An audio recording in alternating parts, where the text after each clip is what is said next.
Hello friends, welcome back to the new video guys and my YouTube channel guys. Today and we are going to talk about how can we solve guys keyboard problem in our Tecno phone device. Friends, you have guys your keyboard problem. So how can we solve guys our phone keyboard problem? Today friends, I will show you. I will tell you in this video guys. So before starting video friends, first of all guys subscribe the channel guys. Click the bell icon, like the video. First of all guys, you will have to on guys your phone setting to guys solve guys your keyboard problem guys. So friends, we will on guys our phone setting guys. After on phone setting, guys click on your search bar and once on your keyboard. So once your keyboard will on and once you can see guys your keyboard setting. So friend, how can we solve guys this problem? So friend, first of all guys press on guys this keyboard option.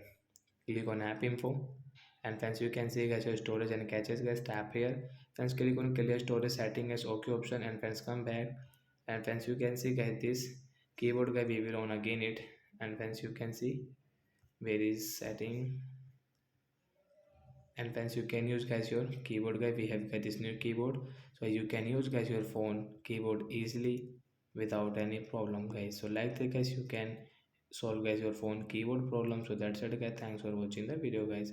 Bye bye friends, thanks for watching the video guys.